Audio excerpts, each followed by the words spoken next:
ஒரு டவர் போட்டோம் ஒரு கிராமத்துக்கு 3 சதுர கிலோமீட்டரில் இருக்கக்கூடிய விவசாய பெருமக்களுக்கு அந்த டவர்லேருந்து செய்திகள் போகும் அவங்க மொபைலுக்கு. வானிலை சம்பந்தமான தகவலும் கொடுத்துட்றோம். அப்போ அடுத்த 3 நாளைக்கு மழைன்னா நீங்கள் தண்ணி கட்ட தேவையில்லை.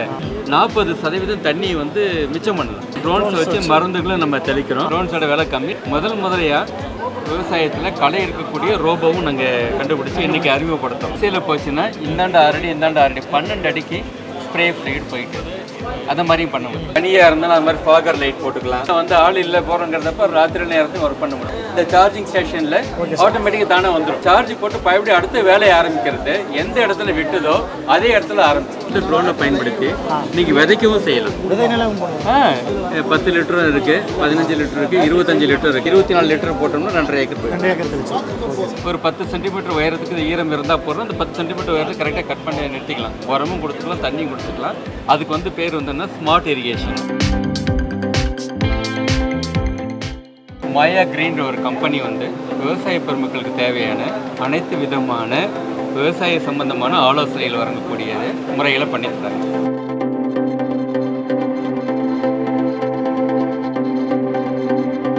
ஒரு பயிர் எப்படி சாகுபடி பண்ணணும், அந்த பயிருக்கு எவ்வளோ உரம் போடணும், எவ்வளோ தண்ணி கொடுக்கணும் கூடிய தொழில்நுட்பங்கள் சொல்லியிருக்காங்க.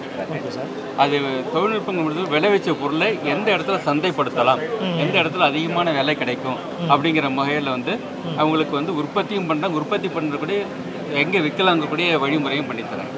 ஸோ இப்போ என்ன பண்ணுறோன்னா விவசாயம் சாதாரண பண்ணக்கூடிய விவசாய முறையிலேருந்து நம்ம மண்ணோட தன்மையை அறிஞ்சு அதுக்கு எவ்வளோ உரம் போடணும், ஒரு பயிருக்கு எவ்வளோ தண்ணி கொடுக்கணும். இளம் பயிராக இருந்தால் கம்மியான தண்ணி கொடுக்கணும். பயிர் வளர வளர தண்ணியோட தேவை அதிகமாகும். அதே மாதிரி தான் அந்த சத்துக்கள் தேவையும் இளம் பயிராக இருக்கிறப்ப சத்துக்கள் கம்மியாகவும் வயதாக சத்துக்கள் அதிகமாகவும் தேவைப்படும். அப்போ எந்த பயிருக்கு எவ்வளோ சத்துக்கள் தேவைப்படும் அந்தந்த சமயத்தில் கொடுக்குறோம். எவ்வளோ நேரத்தில் தண்ணி கட்டணுங்கிறது முக்கியமான இருக்குது. அப்போ எவ்வளோ தூரத்துக்கு மண்ணில் இருந்து ஒரு 10 சென்டிமீட்டர் உயரத்துக்கு ஈரம் இருந்தால் போகிறோம். அந்த 10 சென்டிமீட்டர் உயரத்துக்கு கரெக்டாக கட் பண்ணி நிறுத்திக்கலாம். உரமும் கொடுத்துக்கலாம், தண்ணியும் கொடுத்துக்கலாம். அதுக்கு வந்து பேர் வந்து ஸ்மார்ட் இரிகேஷன். அதில் வந்து என்னென்னா உரமும் தண்ணியும் கரெக்டான அளவு கொடுத்துறதால பயிருக்கு தேவையான இடைவெளி இருக்கிறதால பயிர் நல்லா செழிப்பாக வளரும். ரெண்டாவது தண்ணி அதிகமாக கொடுக்காமல் இருக்கிறதால இந்த முறையில் 40% தண்ணியை வந்து மிச்சம் பண்ணலாம். ஏன்னா நம்ம விவசாயிகள் வந்து பார்த்தா நிறைய பாய்க்கிறப்ப என்னென்னா தண்ணி அளவுக்கு அதிகமாக பாயிறப்ப என்ன ஆகுன்னா களைகள் வரும். இப்போ களைகளை கட்டுப்படுத்த அதிகமான செலவு. இப்போ வந்து அளவான தண்ணி பாய்க்கிறதுல களைகள் வராது, தண்ணியோட செலவு மிச்சம். பயிருக்கு தேவையான உரங்கள் அந்த பயிருக்கு தேவையான வேர்கிட்ட கொடுக்கறதால என்ன ஆகுன்னு சொன்னோம்னா பயிர் அத்தனை சத்துக்களையும் எடுத்துக்கிட்டு சத்து விரயமாகாது, தண்ணி விரயமாகாது, மோட்டர் அதிகமான நேரத்துக்கு ஓட வேண்டிய அவசியம் கிடையாது. ஸோ அந்த வகையில் ஏற்படும். அடுத்து விளைவிச்ச பொருளை எந்த சந்தையில் வச்சா அதிக விலை கிடைக்கும் அப்படிங்கிற மாதிரி எல்லா விவசாயம். இப்போ எங்கள் மாயா கிரீன் ஒரு டவர் போட்டோம் ஒரு கிராமத்துக்கு 3 சதுர கிலோமீட்டரில் இருக்கக்கூடிய விவசாய பெருமக்களுக்கு அந்த டவர்லேருந்து செய்திகள் போகும் அவங்க மொபைலுக்கு. இந்த மாதிரி பயிர் இந்த மாதிரி சாகுபடி பண்ணலாம், எங்கே விற்கலாம், அந்த தகவல் கொடுக்குறப்ப என்னென்னா வானிலை சம்பந்தமான தகவலும் கொடுத்துட்றோம். இப்போ உங்கள் பகுதிக்கு மழை பெய்யும், மழை வரும். அப்போ அடுத்த 3 நாளைக்கு மழைன்னா நீங்கள் தண்ணி கட்ட தேவையில்லை. இல்லை 3 நாள் ஃப்ரீயாக இருக்காது, களை எடுத்துக்கலாம், மற்ற வேலையை பார்த்துக்கலாம். வெயில் நிறைய அடிக்குன்னு சொன்னோம்னா அந்த பொருளை நம்ம வந்து காய வச்சுக்கலாம். அந்த மாதிரி இன்ஃபர்மேஷன் கொடுக்குறோம். சந்தைப்படுத்தக்கூடிய இன்ஃபர்மேஷன் இருக்கும். இந்த கம்பெனியில் வந்து மாயா கிரீன்ஸில் ட்ரோன்ஸும் இருக்குது. ட்ரோன்ஸ் வச்சு மருந்துகளும் நம்ம தெளிக்கிறோம். நாங்களே மேனுஃபேக்சர் பண்ணுறதால ட்ரோன்ஸோட விலை கம்மி. ட்ரோன்ஸோட விலை கம்மி. அதுக்கு வந்து கவர்மெண்ட் சப்சிடியும் இருக்குது. அதனால் உற்பத்தி கோயம்புத்தூர்லேயே பண்ணுறதால விலை குறைவு. அப்புறம் அதுவும் இல்லாமல் முதலையாக விவசாயத்தில் களை இருக்கக்கூடிய ரோபோவும் நாங்கள் கண்டுபிடிச்சி இன்றைக்கி அறிமுகப்படுத்தோம்.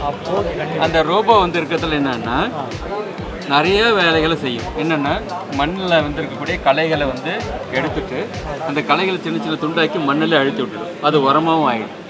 மண்ணை வந்து சுத்தமாக கலரி விட்டுட்டு போகிறதால மண் பொலன்னு ஆகிடும். மண் அணைக்கும் பயிருக்கு எந்தெந்த பயிருக்கு பண்ணால் கரும்பு, வாழை, நெல்லி, கொய்யா, மா அந்த மாதிரி அகன்ற இடைவெளி இருக்கக்கூடிய பயிர்கள் நல்லா போய் சுத்தமாக பண்ணிட்டு வரோம். இதில் என்ன பியூட்டின்னா 3 கிலோமீட்டர்லேருந்து ஆளே இல்லாமல் ஆப்ரேட் பண்ணுவோம். ஆட்டோமேட்டிக்காக அதுவே போய் எந்த ஃபீல்டில் எவ்வளோ நேரம் ஓட்டணுங்கிறது அதுக்கே தெரியும். பேட்ரி வந்து பார்த்தீங்கன்னா தீர போகிறதுக்கு ஒரு 15 நிமிஷத்துக்கு முன்னாடி பேட்ரி வந்து தனியாக சார்ஜிங் ஸ்டேஷன் இருக்குது. அந்த ஸ்டேஷன்கிட்ட வந்து நின்று சார்ஜ் போட்டுட்டா 1/2 மணி நேரம் பேட்டரியை வந்து நம்ம சார்ஜ் பண்ணோம்னா கிட்டத்தட்ட 1.5 ஏக்கர் 1.5 மணி நேரத்தில் வந்து உழுதுட்டு வந்துடும். ஸோ அது மாதிரி நம்ம பேட்டரி வச்சு யூஸ் பண்ணோம்னா இது வந்து களை எடுக்கும், மண்ணை பலபலன்னு ஆக்கிடும், மண் அணைச்சி கொடுத்துரும். அடுத்து முக்கியமான விவசாயிகளுக்கு பயிருக்கு பூச்சி மருந்தோ உரமோ தெளிக்கணும்னா அதையும் தெளிச்சிடும். ஒரு வரிசையில் போச்சுன்னா இந்தாண்ட 6 அடி இந்தாண்ட 6 அடி 12 அடிக்கு ஸ்ப்ரே ஃப்ளூயிட் போயிட்டு அந்த மாதிரியும் பண்ண முடியும். அப்புறம் ஒரு தோட்டத்தில் வந்து நம்ம வந்து ஒரு 100 கிலோ கத்திரிக்காய் அறுவடை பண்ணியிருக்கோம். அது நம்ம வந்து வீட்டுக்கிட்ட வரணும் அப்படின்னா அதிலே அதை வந்து லோடராக மாற்றிக்கலாம். அந்த ரோபோட்டே சொல்லிட்டோம்னா நம்ம எடுத்து வச்சோம்னா கரெக்டாக வீட்டுக்கு கொண்டு போயிடும். அதேமாதிரி உரத்தை வீட்டிலேருந்து ஃபீல்டு கொண்டு போயிடும். ஸோ பார்த்திங்கன்னா நிறைய ஃபங்க்ஷன்ஸ் இருக்குது. களை எடுக்கிறது இல்லாமல், நிலத்தை உழறது இல்லாமல், மண்ணணைக்கிறது இல்லாமல், பூச்சி மருந்து உரம் மரங்கள் தெளிக்கிறது இல்லாமல் கேரியராகவும் ஒர்க் பண்ணுவோம். ரெண்டாவது லைட் இருக்கிறதால இரவு நேரங்களில் இதை வந்து நம்ம ஆப்ரேட் பண்ணிக்கலாம். ராத்திரிலையும் லைட் இருக்குது. ஸோ நம்ம வந்து பேசேஜ் இது மாதிரி ஒரு ஃபீல்டை போட்டு தனித்தனியாக பிரிச்சுட்டு இந்த வழியில் தான் போகணும், இந்த வழியாக வரணும்னா கரெக்டாக அந்த வழியில் போயிட்டு அந்த ஃபீல்டுக்குள்ளே போய்டும். அப்புறம் கிழக்கு மேற்காவும் ஓட்டும், தெற்கு வடக்காவும் ஓட்டும். அது நம்மளே ஆப்ரேட் பண்ணி அதுக்கெல்லாம் ப்ரோக்ராம் பண்ணிட்டு அது ஆட்டோமேட்டிக்காக நீங்கள் என்ன தெரிஞ்சுக்கணும், நம்ம ப்ரோக்ராம் பண்ணிவிட்டு அதே போயிட்டு தானே வந்து வீட்டில் இருந்தே பார்த்தாலும் அதை மானிட்டர் பண்ணிக்கலாம். இல்லை என் ஃபீல்டு வந்து உயரம் மேடு பள்ளமாக இருக்குது, நான் கிட்ட இருந்து தான் ஆப்ரேட் பண்ணணும்னா மேனுவலாகவும் பண்ணிக்கலாம். நம்மளே வச்சு பண்ணிக்கலாம். ஆள் உட்காந்து ஓட்டணும் அவசியம். முதல்ல இந்தியாவில் மேக் இன் இந்தியா திட்டத்தில் பண்ணியிருக்கீங்க. ஆமாம். ஸோ இதில் பார்த்து நைட்டில் ஆப்ரேட் பண்ணுறதுக்கு உங்களுக்கு வந்து பனியாக இருந்தாலும் அது மாதிரி ஃபாகர் லைட் போட்டுக்கலாம். பனி கம்மியாக இருந்தால் இந்த லெட் லைட் மட்டும் போட்டுக்கலாம். பனி இருந்தால் இந்த லைட்டும் சேர்த்து போட்டுக்கலாம். ஃபாகர் இந்த லைட்டு வந்துச்சுன்னா உங்களுக்கு வண்டி எந்த நேரத்தில் ஒன்றா போய்க்கலாம். ஏன்னா வந்து ஆள் இல்லை போகிறோங்கிறதப்ப ராத்திரி நேரத்தையும் ஒர்க் பண்ண முடியும். இதில் அட்வான்டேஜாக தான் நம்ம பேட்டரி வந்து சார்ஜ் பண்ணிக்கலாம். 3 பேட்டரி, ஒவ்வொரு இதுக்கும் தனித்தனி பேட்டரி இருக்குது. இந்த சார்ஜிங் ஸ்டேஷனில் ஆட்டோமேட்டிக்காக தானே வந்துடும். எந்த இடத்துக்கு போகணும். ரெண்டாவது சார்ஜ் போட்டு பயப்படி அடுத்த வேலையை ஆரம்பிக்கிறது எந்த இடத்துல விட்டுதோ அதே இடத்துல ஆரம்பிச்சு. அது நமக்கு அட்வான்டேஜ். ஸோ அப்போ எந்த இடத்துல நாம் போய் இங்கே போய் சொல்ல கிடையாது.